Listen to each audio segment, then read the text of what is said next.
आलीजा, ये निकाह शरीयत में साफ हराम है। तो फिर शरीयत को खामोश रहने का हुक्म दो। ये बात पूरे महल को पता थी, लेकिन कोई बोलने की जुर्रत नहीं करता था। क्यों? क्योंकि जो जबान खोलता, देख लो, जो जबान बादशाह के खिलाफ खुलेगी वो जबान जुड़ से खींच ली जाएगी।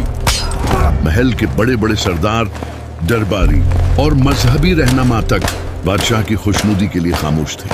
कोई कहता, जहां बादशाह राजी वहां शरीयत भी राजी हो जाएगी।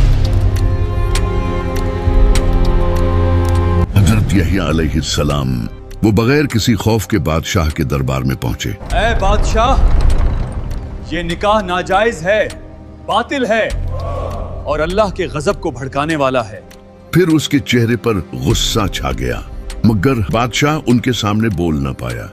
वो खामोश रहा, लेकिन ये बात हीरोडिया के दिल में खंजर बनकर चुभ गई। वो औरत अंदर ही अंदर जहर उगलने लगी। उसे लगा कि इस नबी की वजह से उसका इरादा खाक में मिल जाएगा। या तो ये नबी खत्म होगा या मेरी ख्वाहिश पूरी होगी। महल की हवा बदल चुकी थी। खामोश दीवारों में साजिशों की बू फैल गई थी। महल में एक शानदार दावत का एहतिमाम हुआ। मेहमान, घमंड, शराब और आवाजें थी। पूरी दुनिया हमारी मिट्टी में है। जो लोग महल में बैठे वो ताकत के आईने में अपना अक्स देख रहे थे।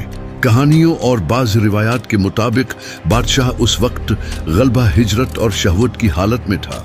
उसने जिसे भी खुश रखने का वादा किया वो उस वादे को अपनी शान समझा। मांगो, आज जो मांगोगी मिलेगा।